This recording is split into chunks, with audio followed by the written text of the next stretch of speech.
Thank you, Adam. Yes, Happy New Year to you all. It is wonderful to be with you.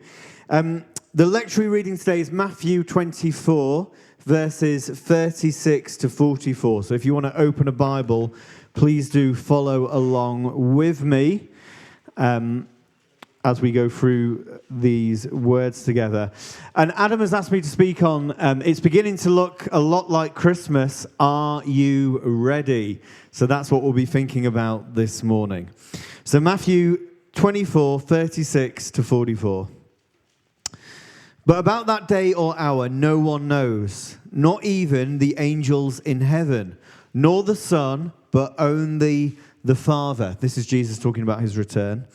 As it was in the days of Noah, so it will be at the coming of the Son of Man. For in the days before the flood, people were eating and drinking, marrying and giving in marriage, up to the day Noah entered the ark.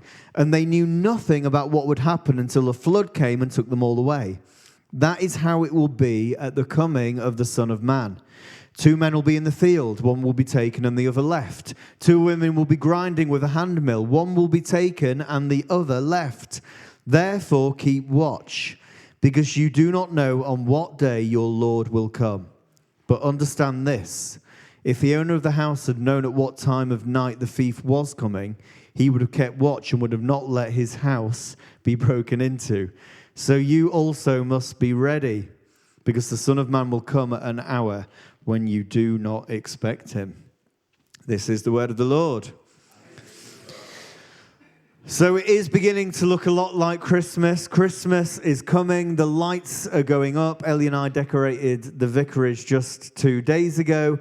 And the shops are blasting out, "All I want for Christmas is you." And they have been doing so since about August the 31st.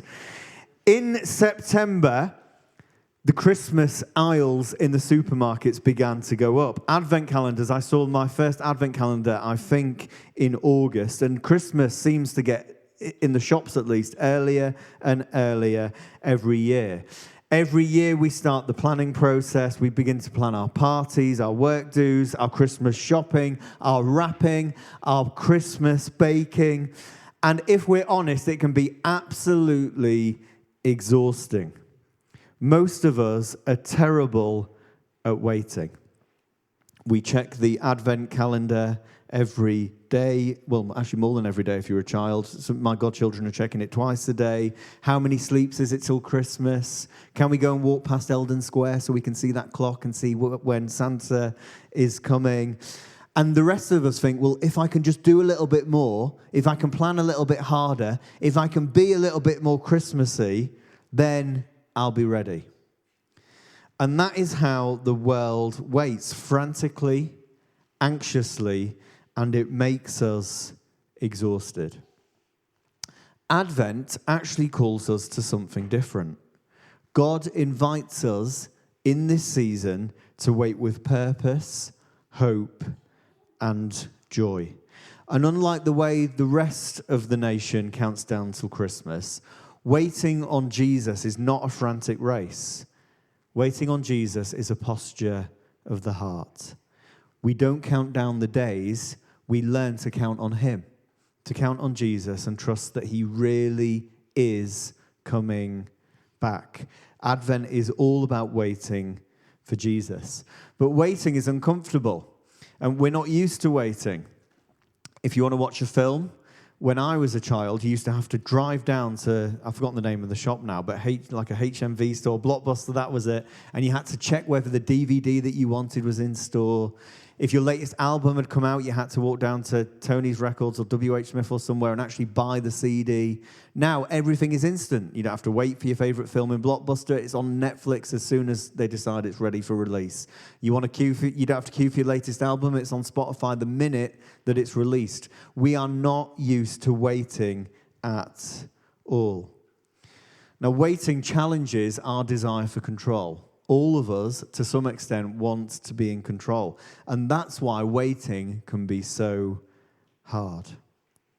Waiting, though, is not supposed to be easy. As we wait, God stretches us, and he makes us look more like Jesus. Waiting is the posture of a disciple. What was it the disciples were told to do after Jesus ascended? To go and wait. And the Holy Spirit would be poured out on them. Phoenix, just a few weeks ago, unveiled their Christmas window. And again, some of my godchildren couldn't wait for me to take them down there to see what the theme was this year.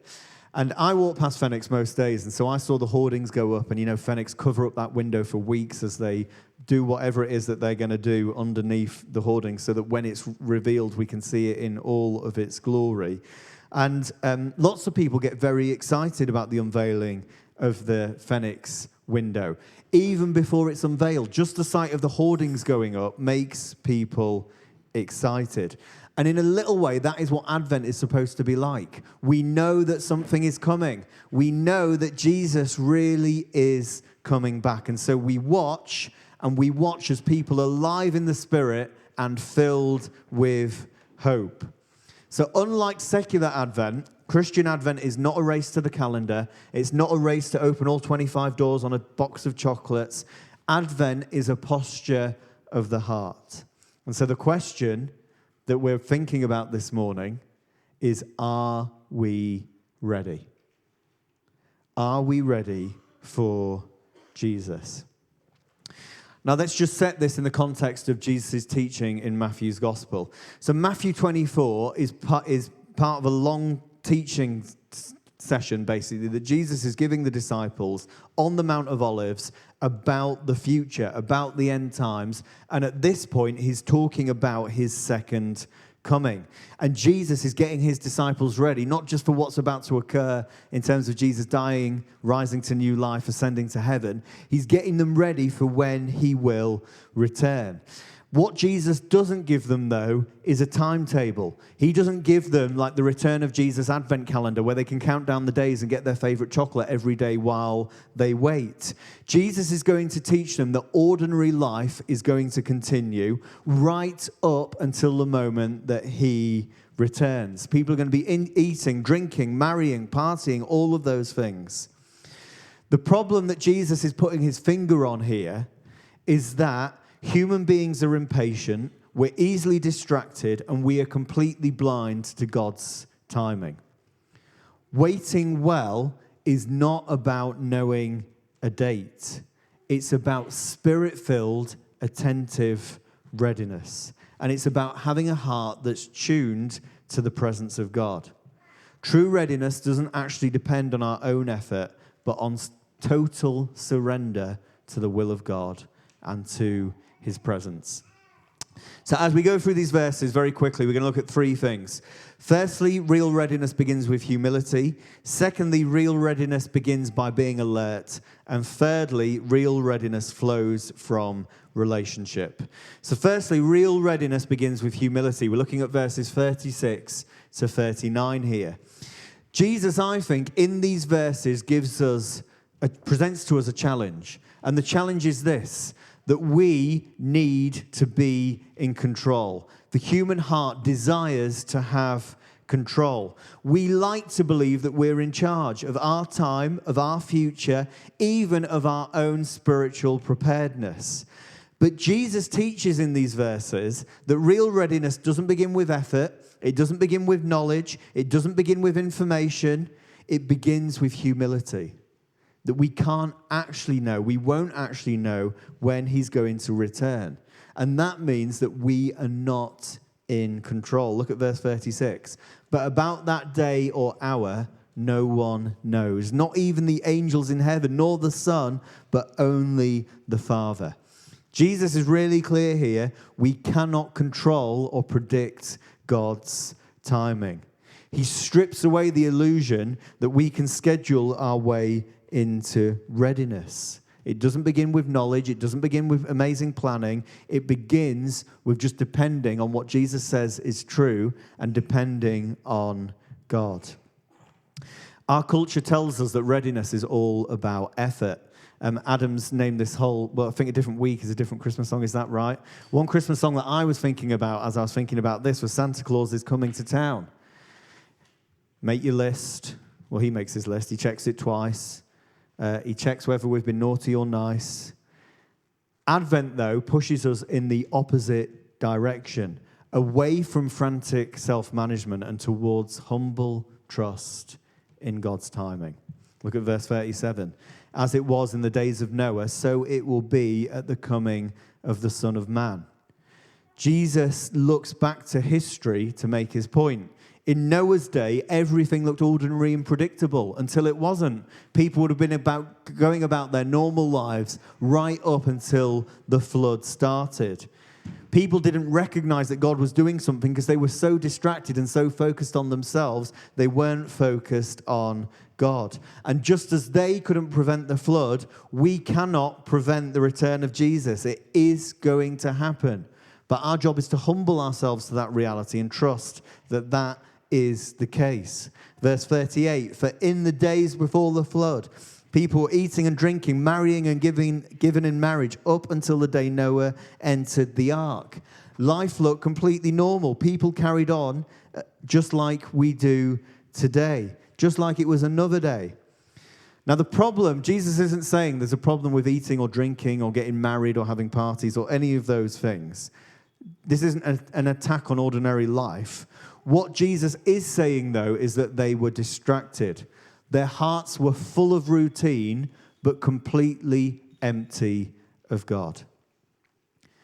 Now, I hate to say it, but the same can be true for us today. Another Christmas song that I've been thinking about is I'm Dreaming of a White Christmas, because I'm hoping for one. I love snow. But that song captures the moment. We long for perfect conditions, we long for the ideal moment, and we want the picture-perfect Christmas or the picture-perfect Advent or whatever it might be.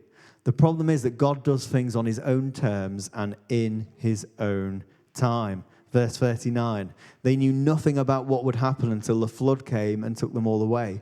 This is how it will be at the coming of the Son of Man. The flood in Noah's day exposed God's people's sense of false security. They assumed that life was stable, manageable, predictable, but humility begins when we admit the truth, that we are not in control, but Jesus is. Jesus talks about burglary to illustrate his point at the end of these verses. And back in January, while Ellie and I were upstairs watching The Traitors, our house was burgled downstairs. Someone had been around the whole bottom floor of the house while we were in the upstairs lounge just watching TV. We didn't even know anything had happened. And as soon as we realized we were burgled, which I think was about 2 hours after the fact, when we were about to go out and we couldn't find Ellie's handbag or coat or purse or anything, chaos ensued immediately. Every creak in the house, I thought, gosh, is someone still in here? Every shadow, every unlocked door, we were running around checking all of the doors were locked. And in that moment, I realized that I was not in control. I couldn't do anything in that moment to protect us because the event had already happened, but it made me realize that I was completely not in control anyway. Jesus is giving us, in these verses, the same wake-up call. Our lives, our hearts, our timing, they're not things that we can manage into safety. True readiness begins with humility, having the power and the power in the Holy Spirit and the humility to admit that our weakness and that we need to trust completely in God, in his timing, and in his plans. So if you're waiting for something at the moment, it can be difficult to wait. And we can try and control all of the circumstances around it. Jesus, though, teaches us just to trust in him. And his plan will always be better. At St. Thomas's over the past year or so, lots of people just wandered in out of nowhere having encountered Jesus. Let me just tell you one story. A young man called Ethan, who had not been exploring faith at all, this time just over a year ago now, he started coming to church this time last year. He was dying of an accidental drug overdose in hospital. And out of nowhere, literally out of nowhere, not been exploring faith at all, as he was in hospital, he heard the voice of Jesus speak to him. He hadn't planned for it. He hadn't prepared for it. Just in hospital, Jesus introduced himself to this young man. He starts coming to church. He got baptized about 7-8 months ago. His life has been completely transformed. Not on his own terms, but just in Jesus breaking in. He didn't know when it was going to happen. It just happens. It's going to be a little bit like that when Jesus returns. So Jesus confronts us with a simple but searching question, I think, this morning. Are you still trying to be in control? We naturally try to build routines that give us comfort and that we think might even save us. But ultimately, when the pressure of life comes, those things will crack. Our routines, the things that give us comfort and control, we like to think of them as giving us comfort and maybe even saving us. They're our ark, if you like, our ark of salvation. What Jesus is saying is that those arks will sink. The only ark that will never sink is him. And so real readiness, Advent readiness, begins with humility and resting in the knowledge that Jesus is in control. So let me ask you a question for you to think about this morning. Where are you trying to manufacture readiness rather than depending on God? Where are you trying to manufacture readiness rather than depending on God? Real readiness begins with humility. Secondly, real readiness begins by being alert. This is verses 40 to 42. Now, the challenge I think that Jesus is bringing us in these verses is the challenge of spiritual drifting. One of the greatest dangers in the Christian life is not outright over rebellion, although that is a danger. One of the greatest challenges is that we just drift. We slip into routine. We go through the motions. And there's no more danger of that than any other month, I don't think, other than December.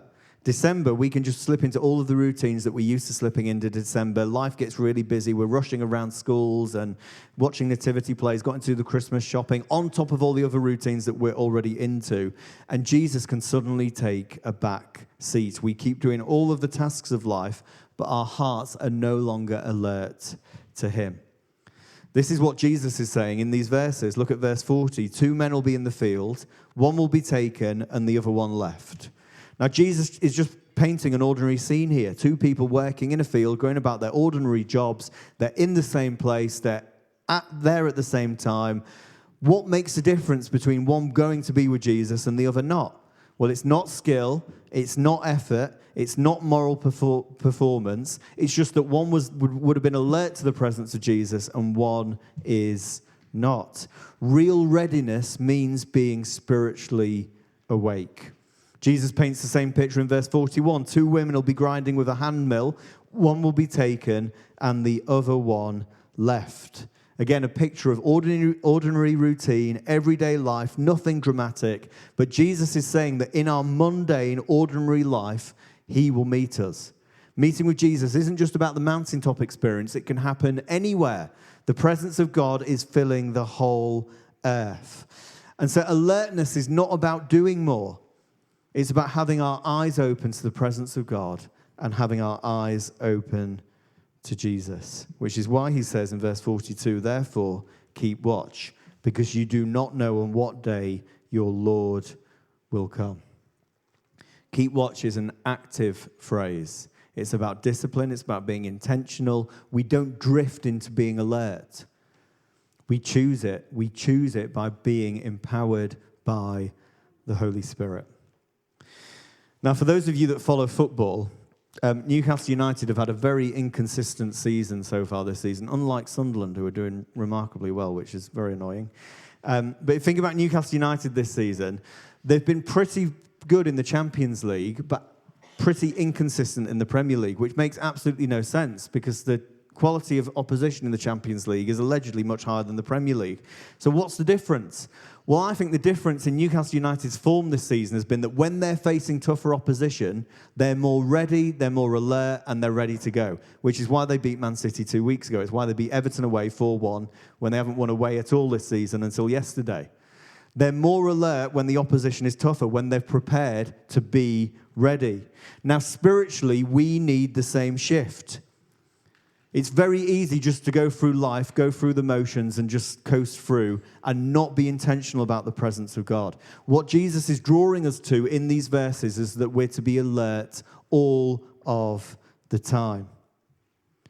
We're constantly busy, and yet we're spiritually asleep.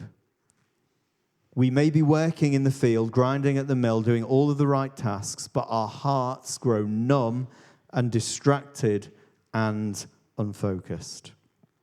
Jesus is calling us to be alert. So let me ask you a question. Where are you drifting spiritually this Advent? Where have you become numb to the presence of God? And where have you let routine get in the way of your relationship with Jesus? At the start of this year, a young man walked into St. Thomas's first Sunday of the year, and he was from a different faith tradition, a teenager. He'd grown up a Muslim, and he walked in, and I greeted him on the door, asked him why he was there, and he ended up telling us that the reason that he had come is because he was having a conversation with ChatGPT about his New Year's resolutions. And he told ChatGPT that one of his New Year's resolutions was to explore Christianity, because he remembered when he was in year 6 that Jesus made more sense than the stuff that he believed. And so he put this into ChatGPT. ChatGPT told him, if you want to explore Christianity, you need to go to St. Thomas's, Newcastle, to their 10:30 service, and this is how to get there on a bus from your house to the church. So he turns up, and he literally converts on the spot. He complained that the sermon was too short. Brogan was preaching that day. I'm sure it was about 40 minutes. Literally converted on the spot. Now, he was alert so much to the presence of God that even artificial intelligence could direct him in the right way. He's been coming to church for about, just under a year now, I guess, and a few months ago was baptized with his family surrounding him, and he was renouncing all that he used to believe and proclaiming publicly that Jesus is the only way to salvation. If all of us were that alert to the presence of God as well, the church might be a very different place. Because real readiness flows from relationship, and this is my final point, verses 43 to 44. Real readiness flows from relationship. The challenge that Jesus brings here, I think, is complacency. We try to wait alone. We try to stay alert, watchful, and be spiritually ready without a relationship with Jesus. And so that's why we end up drifting and burning out, and we miss the breakthrough that God is bringing. Look at verse 43. But understand this: if the owner of the house had known at what time of night the thief was coming, he would have kept watch and would not have let his house be broken into. Readiness depends on connection, not effort. If the homeowner had known what time the thief was coming, he might be prepared. We cannot stay spiritually ready if we're not in relationship with Jesus.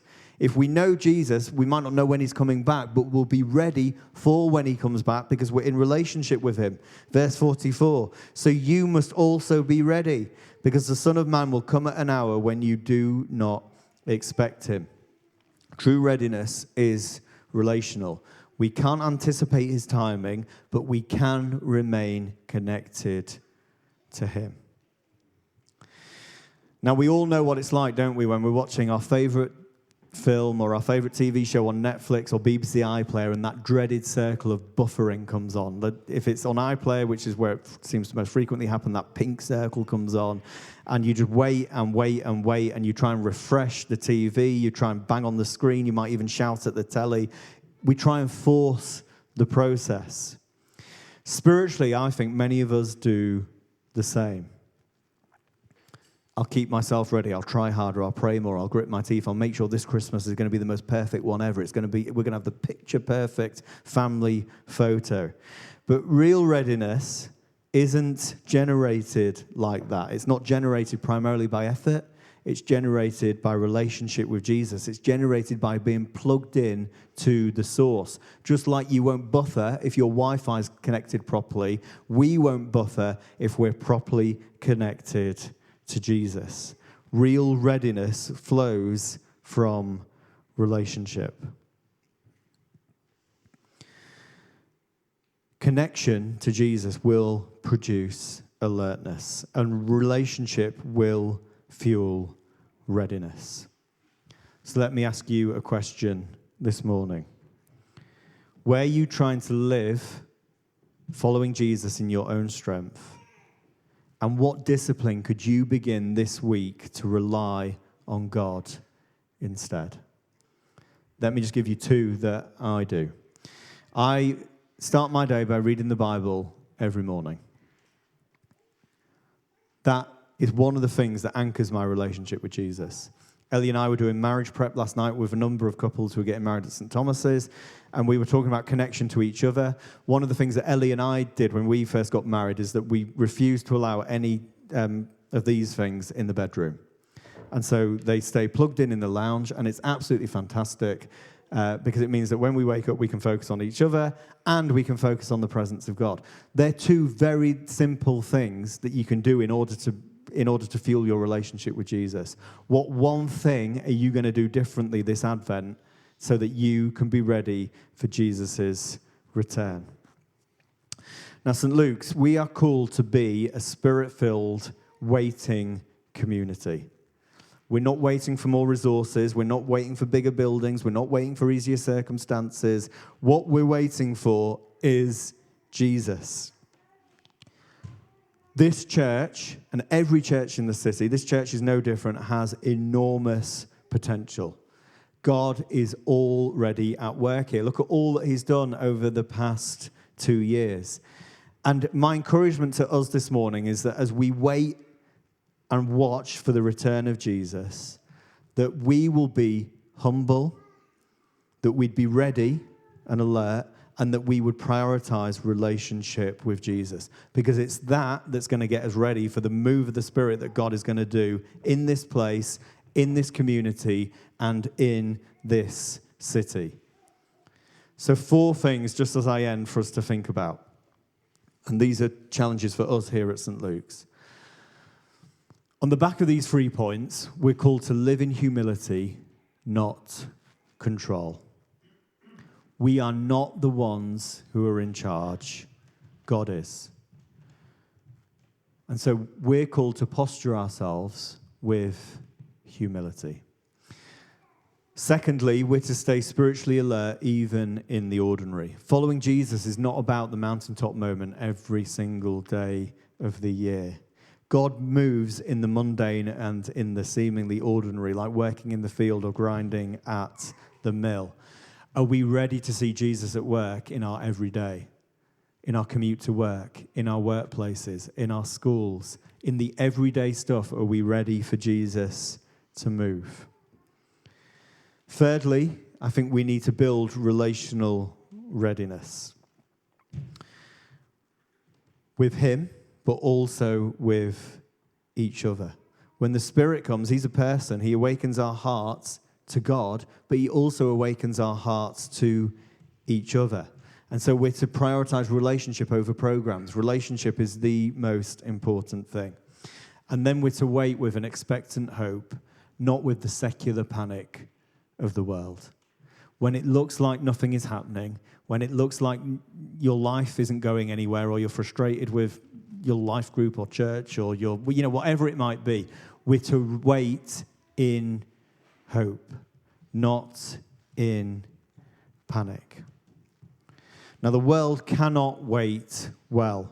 We panic, we scramble, and we tire ourselves out.